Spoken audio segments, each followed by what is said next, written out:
कि यूं तो दो पल की जिंदगानी में ऐसो आराम काफी है, कि यूं तो दो पल की जिंदगानी में ऐसो आराम काफी है, पर जुनून देश भक्ति को शहादत का अरमान काफी है। लड़ने वाले तो धर्म जाति मजहब के नाम पे भी लड़ते हैं, हम फौजी लड़ते हैं देश की खातिर, बस ये सुकून काफी है। आप सभी का गुरुकुल आर्मी ऑनलाइन प्लेटफॉर्म पर हार्दिक स्वागत, अभिनंदन।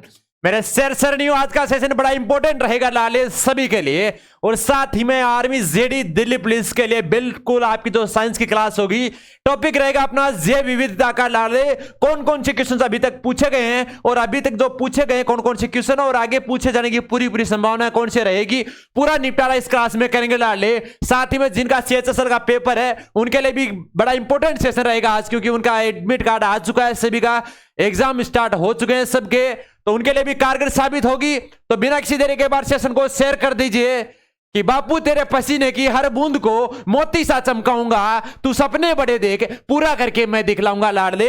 बिना किसी देरी के क्लास का आगाज करके लाडले, पहले आज का जो सेशन रहेगा लाडले जैव विविधता का। जैव विविधता मतलब जैव का मतलब होता है जीव, और विविधता का मतलब होता है भिन्नता या अंतर। अगर इसके इंग्लिश में देखा जाए लाडले तो बायो जो जैव विविधता होता है उसको वैसे बोला क्या जाता है, बायो प्लस डाइवर्सिटी। क्या बोला जाता है? Bio plus diversity. बायो मतलब जैव, विविधता यानी डाइवर्सिटी। तो जैव का मतलब होता है जीव, बायो का मतलब जीव, डाइवर्सिटी का मतलब भिन्नता, और विविधता का मतलब ही भिन्नता। आ गई समझ में? मतलब जीवों में भिन्नता ही जैव विविधता कहलाती है। जैसा कि मान लिया जाए कि एक आपका वातावरण या कोई क्षेत्र है, उस क्षेत्र विशेष के अंदर अलग अलग प्रजातियां होती है और उनका वातावरण के साथ जो संबंध तालमेल रहता है, तो एक ही वातावरण में अलग अलग जीव रहते हैं। वो जो जैव डाइवर्सिटी होती है, भिन्न भिन्न अलग अलग किस्में होती है, उन्हें ही जैव विविधता कहते हैं। एक बार साथ में लिख लीजिए, क्योंकि आज का सेशन बड़ा इंपॉर्टेंट रहेगा। इसके बाद करते हैं भिन्नता। भिन्नता का मतलब क्या होता है लाले? अंतर होना। क्या होता है? अंतर होना ही भिन्नता कहलाती है। क्या कहलाती है? जो अंतर होता है उसी को ही हम भिन्नता कहते हैं लाले। ठीक है जी गुरु जी। इसके अलावा बात करते हैं लाले कि दो जीवों के मध्य अंतर, जब दो जीव होते हैं उनके मध्य जो अंतर होता है उसे कि आप भिन्नता कहते हो या अंतर कहलाता है, विभिन्नता कहलाती है। ठीक है। इसके अलावा बात करते हैं जैसे अलग अलग जीव होते हैं और सेम प्रकार के जीव भी होते हैं, अलग अलग जीवों के जो अंदर जो भिन्नता होती है उसे ही जैव विविधता कहते हैं। बात करते हैं सजीव प्राणियों की विभिन्नता को जैव विविधता कहते हैं, कि जो सजीव प्राणियों की जो विविधता है उसको जैव विविधता कहते हैं, इकोसिस्टम। इसके अलावा बात करते हैं जैव विविधता का आधार। जैव विविधता होती है उसका आधार क्या होता है लाले? तो जो उच्च तापमान, आधार मतलब जहां जैव विविधता अधिक होगी वहां कहां होगी, इसका लिए जो आधार होता है वो आधार क्या होता है? उच्च तापमान और अत्यधिक वर्षा। जिस क्षेत्र में तापमान अधिक होगा और वर्षा अधिक होगी तो जाहिर सी बात है वहां के वातावरण भी अनुकूल होगा, पेड़ पौधे भी ज्यादा होंगे, ज्यादा वातावरण अनुकूल हो जाएगा। जैसे भारत की मान ली जाए तो जो भारत की मध्य वाली रेखा कौन सी लाले? विषुवत रेखा। कौन सी है? जो आपकी विषुवत रेखा भारत के मध्य वाली, और विषुवत रेखा पर आपका तापमान क्या होता है लाले? सबसे ज्यादा होता है। क्या होता है लाले? तापमान सबसे ज्यादा होता है, और तापमान सबसे ज्यादा होगा तो वर्षा भी लाडले सबसे ज्यादा होगी। ठीक है। तो सबसे ज्यादा होगी इसलिए यहाँ के जो आसपास का क्षेत्र क्या कहलाएगा? इसके जो विषुवत रेखा है उसके आसपास का क्षेत्र क्या कहलाएगा लाडले? आपके उष्णकटिबंधीय क्षेत्र। क्या कहलाएगा? उष्णकटिबंधीय क्षेत्र कहलाएगा। तो ध्रुवों के ऊपर जैसे ये ऊपर की ओर चलेंगे, कहां के लाडले?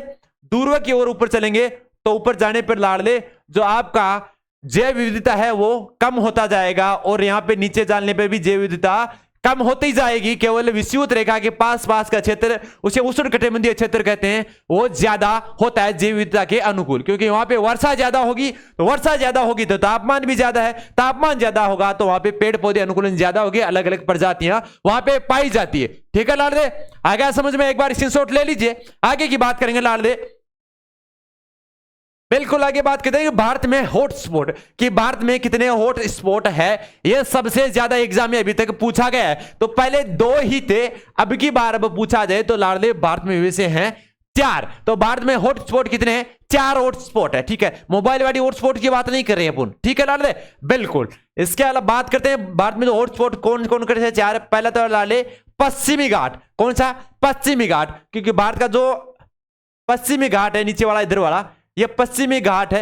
इस यहां पे भी वर्षा अत्यधिक होती है, तापमान अत्यधिक होता है, इसलिए पश्चिमी घाट हॉटस्पॉट है। इसके अलावा हिमालय होता है, वहां पे भी जो हिमालय पर्वत है वो भी आपका हॉटस्पॉट है। भारत का बर्मा क्षेत्र लाडले बर्मा क्षेत्र भी आपका हॉटस्पॉट है, और सुंदरलैंड वो भी भारत का हॉटस्पॉट है। ठीक है लाडले, बिल्कुल। इसके अलावा बात करें, ये चारों याद रखना, आप चारों एग्जाम में पूछे जाने की पूरी पूरी संभावना है। उसमें पिछली बार क्वेश्चन पूछा गया था कि निम्न में से हॉटस्पॉट नहीं है।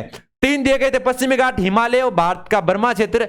एक अलग ही दिया गया था जिसका राइट ऑप्शन वो था। ठीक है, क्योंकि 3 तो आपके जो हॉटस्पॉट थे और एक अलग ऑप्शन था। अगर इसमें ऐसा पूछ लिया जाए कि कौन सा हॉटस्पॉट होगा, 3 अलग दे दिए जाए और एक ऑप्शन इन चारों में से एक दे दिया जाए, तो कौन सा हॉटस्पॉट होगा आपका लाडले? ये चारों हॉटस्पॉट होंगे, पश्चिमी घाट, हिमालय, भारत का बर्मा क्षेत्र और सुंदरलैंड।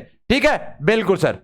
बात करते हैं आगे, most important questions current affairs के जुलाई पूरे माह के लाडले, जो पूरे जुलाई माह तक के जो करंट अफेयर्स है जनवरी से, वो 50 क्वेश्चंस इंपोर्टेंट सबसे ज्यादा आपको मिल जाएंगे, जाकर देख लेना, या आप डिस्क्रिप्शन बॉक्स में एक लिंक दे देंगे, वहां पे जाकर भी देख सकते हो लाडले। बात करते हैं इसके अलावा, केरल की शांत घाटी जैव विविधता के लिए प्रसिद्ध है। किसके लिए? जैव विविधता के लिए। और कहां की? केरल की शांत घाटी। ठीक है, केरल की शांत घाटी है, जैव विविधता के लिए सबसे ज्यादा प्रसिद्ध है। छाप के रखना, बहुत बार एग्जाम में पूछा गया। इसके अलावा बात करते हैं कि जैव विविधता दिवस कब मनाया जाता है, तो जैव विविधता दिवस मेरे लाडले 22 मई को मनाया जाता है। ठीक है लाडले, बिल्कुल सर। इसके अलावा बात करते हैं जैव विविधता का दशक, तो जैव विविधता का दशक कौन सा था लाडले? 2011 से 2020 तक का दशक था, वो जैव विविधता दशक कहलाता है। ठीक है, स्क्रीनशॉट ले लीजिए। आगे की बात करेंगे, आगे की बात करते हैं कि आवास व जीव कि आवास है, उस आवास में जो जीव है उनका जो कॉन्जुगेशन है, संयुग्मन है उनका, वो आवास और वो वनस्पति कैसी है उसके बारे में चर्चा कर लेते हैं। तो लाडले जो आवास है, जलीय आवास, उनमें वनस्पति कौन सी है लाडले? कैक्टस, ग्वारपाठा, नागफनी। ठीक है लाडले, एक बार सभी को एक बार वापस रिपीट कर लेते हैं जल्दी सी, बिना किसी देरी के, जहां से हमने शुरू किया था। जैव विविधता का अपना जो आज टॉपिक था लाडले, जैव विविधता। जैव का मतलब होता है जीव, विविधता का मतलब होता है भिन्नता। ठीक है लाडले, बिल्कुल सर। आगे बात करते हैं, भिन्नता का मतलब होता है अंतर होना, या अलग अलग जीवों में अंतर होना, या 2 जीवों के मध्य अंतर होना भिन्नता कहलाता है। ठीक है, बिल्कुल सर। आगे बात करते हैं जो जीवों के बारे में। इसके अलावा सजीव प्राणियों की विविधता को जैव विविधता कहते हैं, या जैव विविधता का आधार क्या होता है लाडले? उच्च तापमान और अत्यधिक वर्षा। और उच्च तापमान और अत्यधिक वर्षा भारत में कहां होती है लाडले? विषुवत रेखा के क्षेत्र में। और विषुवत रेखा का क्षेत्र क्या कहलाता है? उष्णकटिबंधीय क्षेत्र। इसलिए उष्णकटिबंधीय क्षेत्र में सबसे ज्यादा जैव विविधता पाई जाती है। ठीक है लाडले, बिल्कुल सर। विषुवत रेखा के पास का क्षेत्र उष्णकटिबंधीय क्षेत्र कहलाता है। उच्च तापमान, अत्यधिक वर्षा, 2 टॉपिक याद रखना। ठीक है सर, बिल्कुल। आगे की बात करें, भारत के हॉटस्पॉट कौन कौन से? पश्चिमी घाट, हिमालय, भारत का बर्मा क्षेत्र और सुंदरलैंड। 4। ठीक है, पश्चिमी घाट, हिमालय, भारत का बर्मा क्षेत्र, सुंदरलैंड। हो गए 4, बिल्कुल सर। आगे की बात करते हैं, जो इंपोर्टेंट करंट के क्वेश्चन आपको डिस्क्रिप्शन बॉक्स में इसकी लिंक मिल जाएगी, वहां पे जाकर देख लेना। आगे की बात करते हैं, केरल का शांत घाटी क्षेत्र जैव विविधता के लिए प्रसिद्ध है, और जैव विविधता दिवस 22 मई को। जैव विविधता दशक 2011 से 2020 की दशक, दशक का मतलब 10 साल का, और दशक कौन सा है ज्यादा जैव विविधता के लिए प्रसिद्ध? 2011 से 2020 का दशक। 22 मई को जैव विविधता दिवस मनाया जाता है। ठीक है, बिल्कुल सर। आगे की बात करते हैं सर कि आवास व जीव, तो जलीय आवास में उनकी जो वनस्पति होती है वो लाडले कैक्टस होती है, ग्वारपाठा होता है और नागफनी होती है। ठीक है, वनस्पति कौन सी होती है? जल के अंदर कैक्टस होता है, ग्वारपाठा होता है, नागफनी होती है। सारे के सारे आपके जलीय वनस्पतियां। तो बात करते हैं जंतु की। अगर वनस्पति दी होगी तो जंतु कौन कौन से हो गए लाडले? जलीय आवास में। तो जलीय आवास में कौन कौन सी हो गई लाडले? एक बार सभी बच्चे सब दीजिए लाडले। पहली बात तो मछली हो गई। कौन सी हो गई सर? मछली हो गई है सबसे पहले। तो साथ में कॉपी पेन हाथ में लीजिए, वो लिखते जाइए। बिल्कुल सर, एक तो मछली हो गई, एक लाडले कछुआ हो गया। कौन सा हो गया? एक कछुआ हो गया। ठीक है, एक सर व्हेल मछली हो गई। कौन सी हो गई? एक व्हेल मछली हो गई। ठीक है लाडले, बिल्कुल से। इसके अलावा बात करते हैं एक केकड़ा। कौन सा? एक सर केकड़ा हो गया, वो भी जलीय। ठीक है, केकड़ा। एक मगरमच्छ, मगरमच्छ ये भी सर आपके जलीय आवास में रहने वाले जंतु है। साथ में लिखते जाइए। बिल्कुल सर, आज का सेशन बड़ा इंपॉर्टेंट रहेगा, तो सभी बच्चे एक बार छाप लीजिए। अगली बात करेंगे लाडले मरुस्थलीय आवास की। किसकी? मरुस्थलीय। इसका स्क्रीनशॉट ले लीजिए एक बार, मरुस्थलीय आवास की।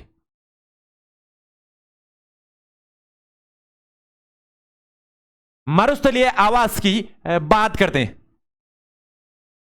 अब मरुस्थलीय आवास में कौन कौन सी जो वनस्पति और जंतु वो कौन कौन से हैं। तो बात करते हैं मरुस्थली में, वो लाडले पहले बात करते हैं वनस्पति की। किसकी लाडले?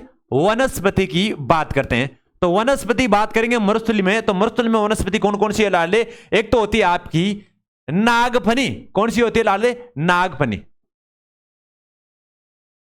एक तो हो गई सर नागफनी, हो गई जो आपके मरुस्थलीय आवास में पाई जाने वाली वनस्पति। इसके अलावा बात करते हैं मरुस्थल के अलावा लाडले जो जलीय आवास में जो कौन सी है लाडले? जो आपके पीछे हमने देखा था लाडले, तो वनस्पति कैक्टस, ग्वारपाठा, नागफनी जो जलीय जीव में नहीं है लाडले, ये रेनकुलस है, वनस्पति नहीं है। इसमें ये सारे के सारे हमने वस्तुली लिख लिए, जबकि जलीय आवास में पाई जाने वाले कौन कौन सी लाडले वनस्पति? एक रेननकुलस है। कौन सा? एक तो कमल का हो गया, एक तो हो गया कमल का, एक रेननकुलल। ठीक है लाडले, एक बार इसका लिख लीजिए, उसमें थोड़ा सा अलग लिख दिया था। एक सिंगाड़ा हो गया, सिंगाड़ा भी लिख लिया आप, सिंगाड़ा लिख लीजिए। एक वुल्फिया भी लिख लीजिए, सिंगाड़ा और वुल्फिया भी लिख लीजिए लाडले। बिल्कुल सर, सिंगाड़ा, रेनकुलल, वुल्फिया लिख लीजिए जलीय में। इसके अलावा बात करते लाडले आपके वनस्पति की जो मरुस्थल में पाई जाए, तो मरुस्थल में वनस्पति कौन कौन सी लाडले? अभी हमने पढ़ा था वो जो आपका ग्वारपाठा और कैक्टस था ना, ग्वारपाठा और कैक्टस, ये सारे के सारे आपके मरुस्थलीय आवास की वनस्पति है। ठीक है लाडले, नागफनी हो गई। इसके अलावा बात करते लाडले जो जंतु की, किसकी बात करते लाडले? जंतु की। तो मरुस्थल में जो जंतु होते हैं वो जंतु कौन कौन से होते हैं? तो मरुस्थल में लाडले पहले बात करते हैं ऊंट की। किसकी? ऊंट की, बिल्ली की या मरु बिल्ली। ठीक है लाडले, बिल्कुल सर, ये जो है काय के लाडले जंतु है। इसके अलावा मोलोच, क्या है? एक मोलोच भी होता है, वो भी आपका इसी का उदाहरण है। ठीक है लाडले, लिख लीजिए एक बार। देखो लाडले, बिल्कुल गलती इंसान से होती है, इंसान गलतियों के वजह से पुतला होता है, पर अगर एक बार गलती करने के बाद वापस गलती ना दोहराए, वही इंसान कहलाता है लाडले। ठीक है लाडले, कई बार एग्जाम आपके टीचर्स पढ़ाते हैं, उस बार आपको ध्यान केंद्रित करने के लिए भी कुछ अलग करता है। ठीक है लाडले, साथ में लिखते जाइए लाडले। इसके अलावा बात करते हैं आपके लाडले इसकी सम आवास की बात करेंगे लाडले। लाडले अगले बात करते हैं सम आवास की।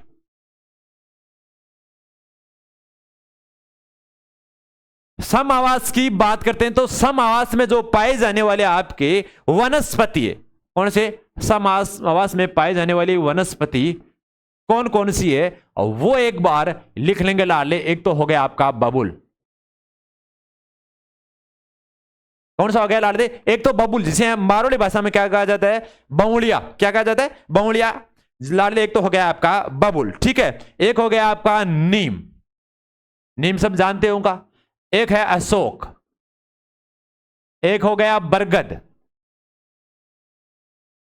ये सारे के सारे लाडले आपके सम आवास की वनस्पति है लाडले। ठीक है, बिल्कुल। इसके अलावा बात करते हैं लाडले आपके जंतु की।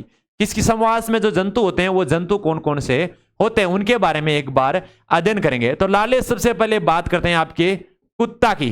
तो कुत्ता आपका समावास में पाया जाने वाला जंतु है लाडले। इसके अलावा बात करते हैं शेर की। इसके अलावा बात करते हैं हाथी की। इसके लाडले? हाथी मेरा साथी। कुत्ता, शेर, हाथी, हिरण, गिरगिट,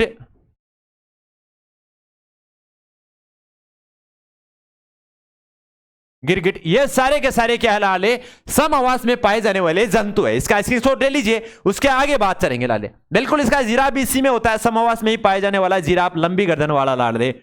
बिल्कुल, डार्विन का सिद्धांत था, जिस चीज को अपन ज्यादा यूज में करेंगे वो ज्यादा वृद्धि करेगी, इसीलिए कहा है। जिराफ पे उन्होंने उदाहरण दिया था, जिराफ ज्यादा पेड़ पौधों की जो पत्तियां खाने के लिए गर्दन का इस्तेमाल ज्यादा करता था, इसलिए उनकी गर्दन लंबी हो गई। तो इसी प्रकार हमारे पे भी लागू होता है, अगर अपन दिमाग को ज्यादा जितना यूज करोगे उतना ही ये वृद्धि करेगा। आप जितना पढ़ोगे उतना ही आपको नॉलेज ज्यादा होगा, आपका दिमाग ज्यादा चलेगा। इसलिए कहते हैं ज्यादा पढ़ो, सिलेक्शन तभी होगा और दिमाग भी आपका ज्यादा चलेगा उसके बाद, और याद भी ज्यादा होगा। स्क्रीनशॉट ले लीजिए। उसके अलावा आगे बात करेंगे लाडले शीत आवास की। किसकी बात करते हैं लाडले?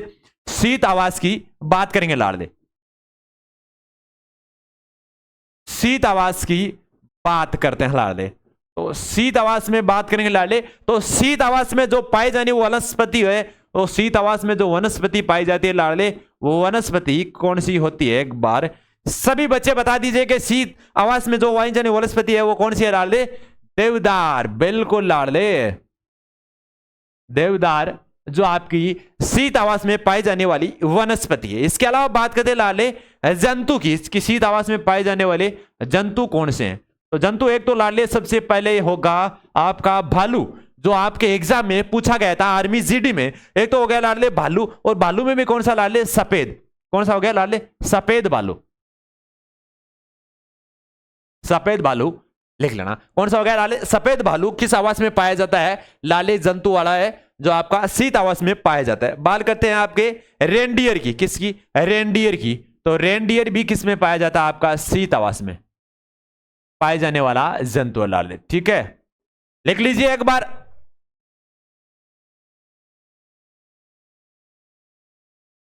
हाँ, इसको लिख लीजिए। बिल्कुल, इसका एक उदाहरण और भी लिख सकते हो आप, बिल्कुल